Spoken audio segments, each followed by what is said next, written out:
They labeled my seat Family Maid and laughed when I saw it. That was the moment I realized I wasn't part of this family, not really. I was the help, the joke, the one who cooked the meal but never got a real seat at the table.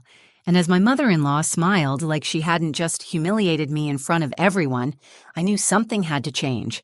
I didn't know it yet, but justice was already on its way, wearing a suit and holding a legal notice. Let me take you back to the moment it happened.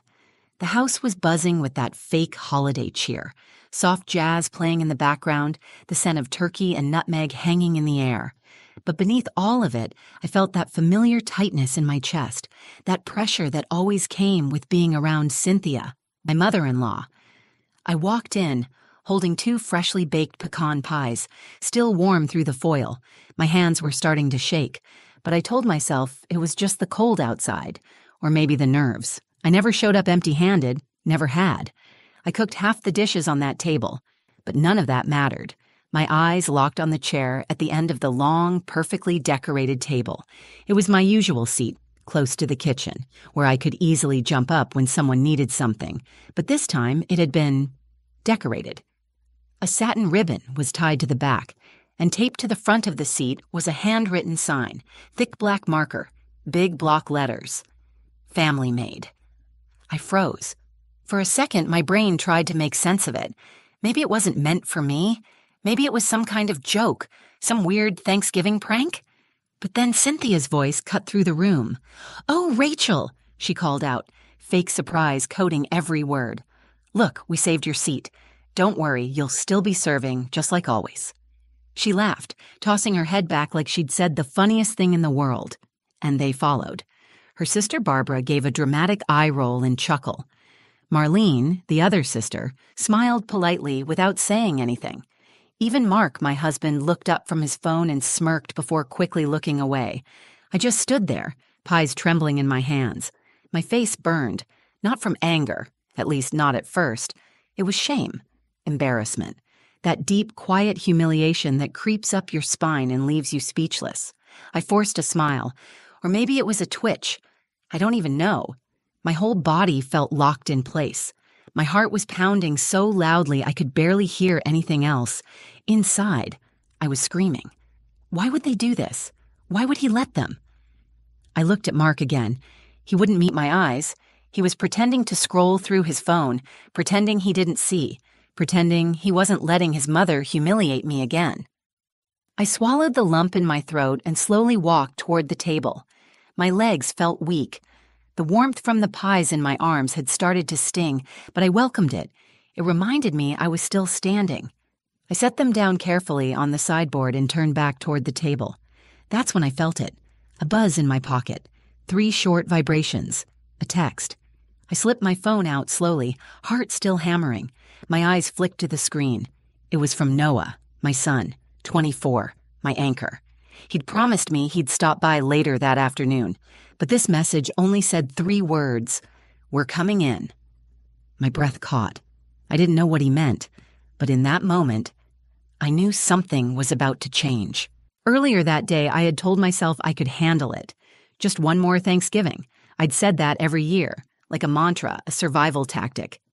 I woke up at 5:30 that morning, like I always did on holidays, slipped out of bed quietly so I wouldn't wake Mark. Not that he would have noticed if I stayed or left.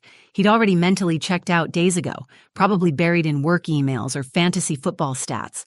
The kitchen was cold.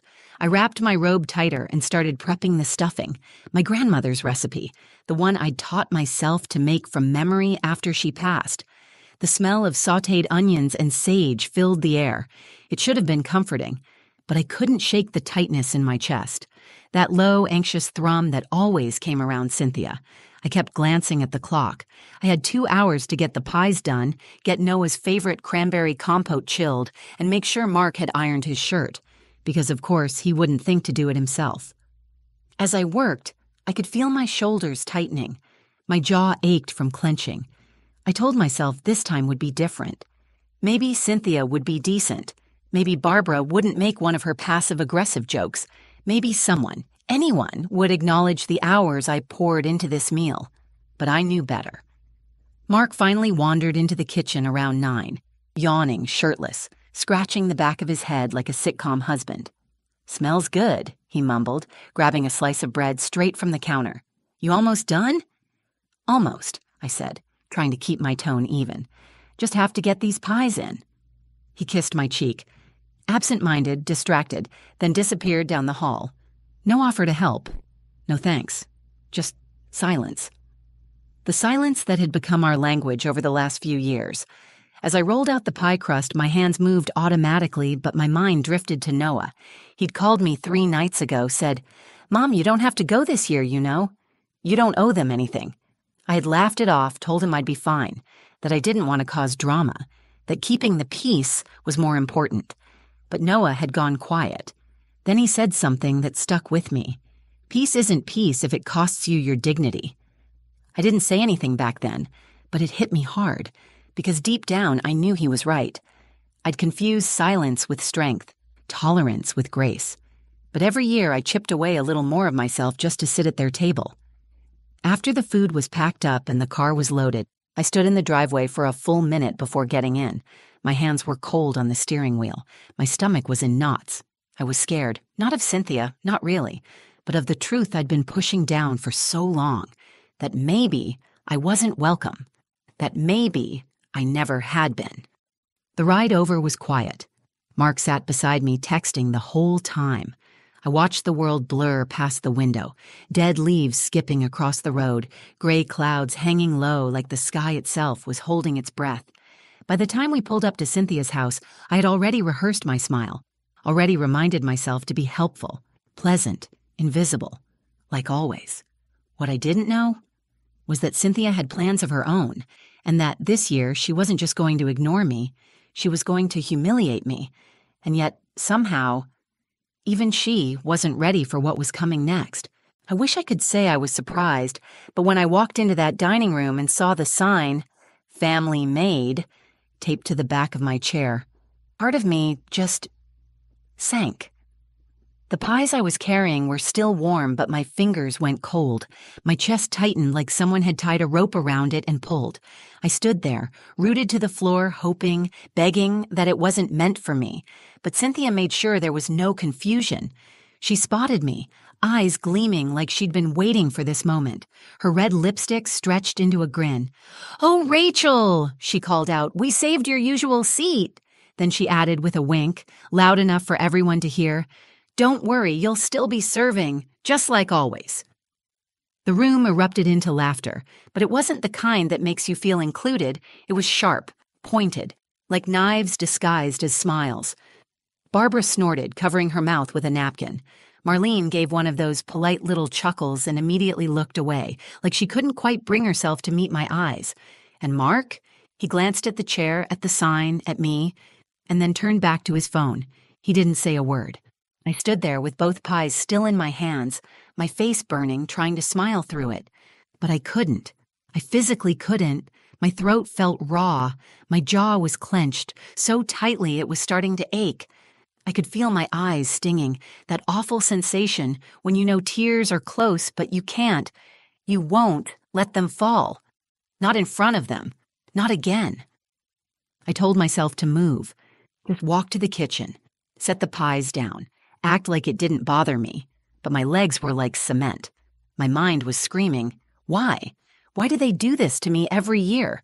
But I already knew the answer. Because I let them. Because I showed up early and stayed late. Because I cooked and cleaned and smiled while they dismissed me like background noise. Because I never stood up for myself. Not really. And because Mark never did either. They didn't respect me because no one had ever made them. And now they had reduced me to a label. A joke, a punchline taped to a chair. "Come on, it's just a bit of fun," Cynthia said, her voice sugary and fake. "You know how much we appreciate you." My gaze flicked to her, and for the first time, I didn't look away. I studied her, really studied her. The perfectly ironed blouse, the pearls, the smug tilt of her chin. And I realized something. She didn't see me as family. She never had. I was convenient, useful, manageable, but not equal. I turned slowly and carried the pies to the kitchen, my arms stiff. I didn't hear much of what was said behind me, just a few lingering chuckles, a chair scraping, glasses clinking. My heart was pounding so loudly I could barely hear anything else anyway. I set the pies down, leaned against the counter, and stared out the kitchen window. The backyard was still and gray. Bare branches trembled in the wind, and for a second, felt completely hollow. Then, my phone buzzed again. I pulled it from my pocket, half expecting a spam message, maybe Noah saying he was running late. But it wasn't that. Be there in 10. My hands trembled as I read it. My breath caught in my throat. He was coming, and he wasn't coming alone. For the first time all day, I felt something crack through the fog of shame and anger that had wrapped itself around me. Hope. I stared at that text like it was a lifeline. Be there in 10. 10 minutes. That's all I had to hold it together. I slipped my phone back into my pocket, straightened my spine, and took a long, steady breath. I still felt like my skin was on fire and my chest was caving in, but beneath all that, something inside me had started to shift. A quiet voice. Not loud, not angry, just done. I walked back into the dining room. Everyone was already seated. The family Maid sign was still hanging on the back of my chair like a proud little trophy.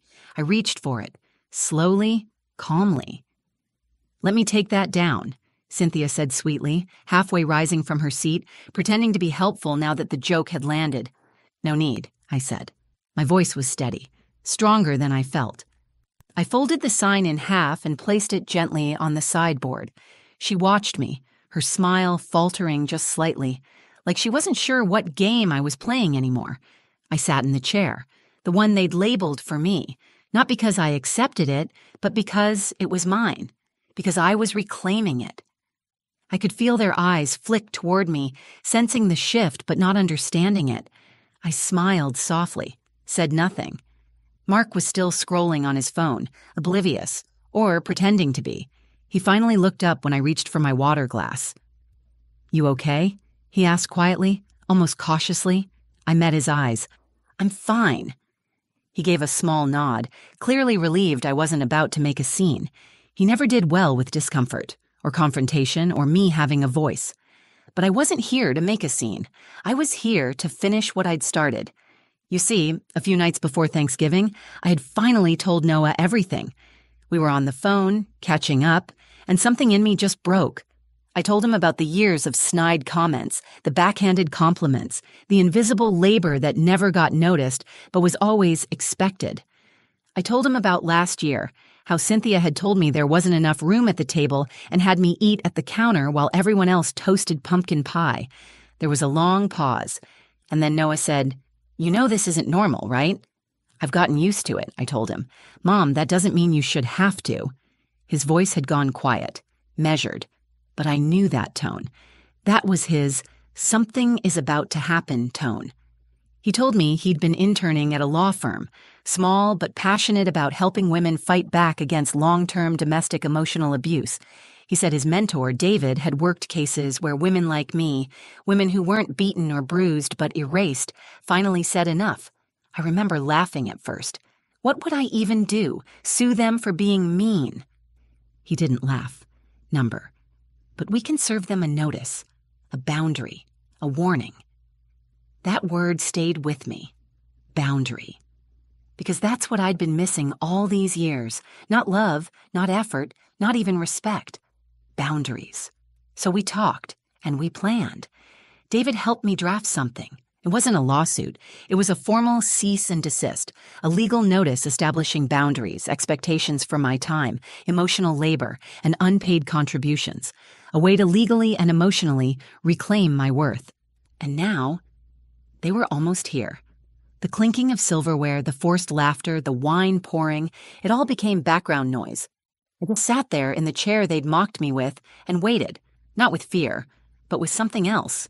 Power. The knock on the door was quiet, but it felt like thunder. For a second, no one moved. Cynthia paused mid-sentence, holding a gravy boat like it was suddenly too heavy. Barbara's laugh trailed off, uncertain. Mark looked toward the hallway, brows furrowed. I didn't move. My heart was pounding in my chest, but the rest of me was still, focused. The second knock came, sharper this time. I'll get it, I said, standing up. Mark blinked. You don't have to. but I was already walking. Each step down that hallway felt like shedding skin. Years of swallowing words. Years of being the helper, the peacekeeper, the maid. Not anymore. I opened the door, and there they were. Noah standing tall, sharp in a dark jacket I didn't recognize. His jaw was set, but his eyes softened when he saw me. Right behind him stood David, in a gray suit, holding a folder under his arm, and wearing the kind of calm confidence that makes people instantly nervous. "Hi, Mom," Noah said. "Right on time," I whispered. I stepped aside to let them in. Cynthia was already standing at the edge of the hallway, hands on her hips, her smile frozen in place like she wasn't sure whether to be polite or pissed. "Noah, what a surprise," she said, voice syrupy sweet. "You didn't say you were bringing a guest." Noah gave a tight smile. "This is David. He's here on behalf of my mom." The room stilled. David nodded politely. "Good afternoon. We're here to deliver a formal notice regarding the misuse of personal labor, emotional distress, and the ongoing expectation of unpaid service." Cynthia blinked. "Excuse me?" Mark stood up now. "What the hell is this?" I stepped forward. "It's not a lawsuit," I said calmly, meeting Cynthia's eyes. "It's a formal boundary, a cease and desist outlining my role in this family, what I will and will not continue to do." Barbara scoffed. "You're kidding, right?" "No," David said smoothly, opening the folder and handing Cynthia the document. "This outlines her labor over the past decade: cooking, cleaning, organizing holidays, managing logistics, all unpaid, all unacknowledged. It also states that she is no longer participating in family gatherings unless treated with basic dignity." Marlene finally spoke quietly. "Rachel, why didn't you say anything?" I turned to her. "I did, just not with lawyers before." Mark looked at me like I'd grown horns. "You brought legal action into Thanksgiving?" "No," I said softly. "You did, the moment you sat there and watched them humiliate me. Again." Cynthia's face had gone pale. Her voice was shaking now. "It was a joke." "No," I said. "It was a pattern." For the first time in years, the room was silent. Not fake, polite silence. Real silence. Uneasy. Heavy. I looked at the chair, the one with the sign, still folded neatly on the sideboard, and I felt something lift off me, like I'd finally set something down I'd been carrying for far too long. Noah walked over and stood beside me, hands in his pockets. He didn't say anything else. He didn't need to. Cynthia held the papers like they were on fire. "You're tearing this family apart." I shook my head. "Number, I'm saving myself from it." And with that, I turned, walked past the table, and headed for the front door. David followed, calm and professional. Noah looked at me, waiting. "You ready?" he asked. I nodded once. I've been ready for years.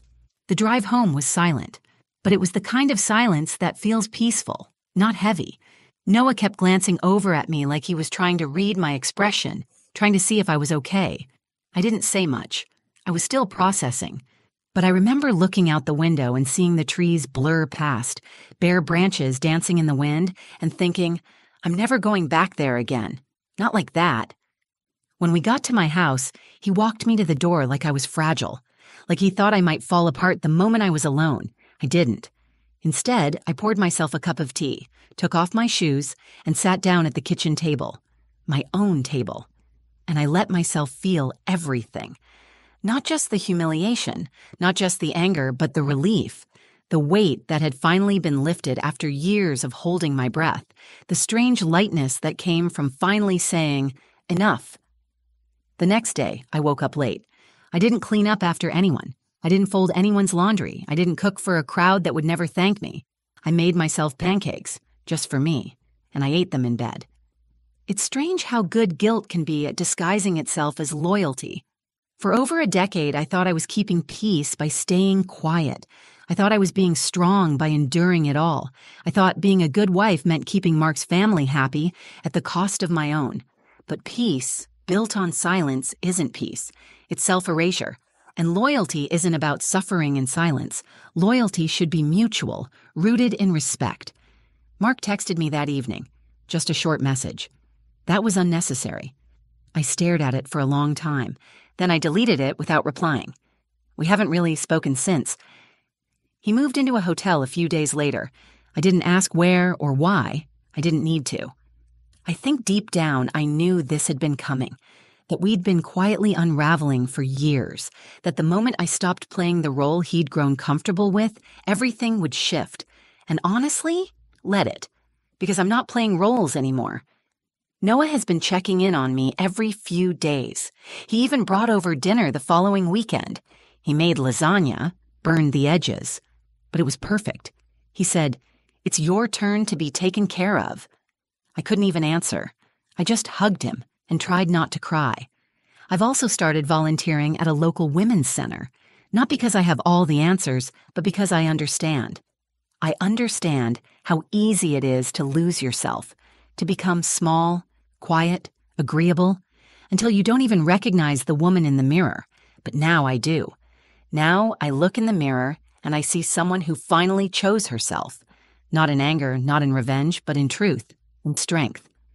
Thanksgiving looks different now. No crowded tables, no fake smiles, no labels, just peace, real peace. And every now and then, when I think back to that chair, the one they labeled Family Maid, I smile. Because they were right about one thing. I did serve. I served meals. I served love.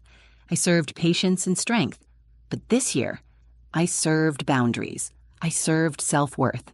And I served justice, cold, with a side of dignity. Thank you for listening to my story. If it resonated with you, if you've ever felt overlooked, unappreciated, or erased in your own family or relationship, just know this: you're not alone, and you deserve better. Sometimes the most powerful thing you can do is finally choose yourself. If you found this story moving or meaningful, please take a moment to like the video, share it with someone who needs to hear it, and subscribe to the channel for more real stories about strength, healing, and transformation. Until next time, stay grounded, stay brave, and never forget your worth.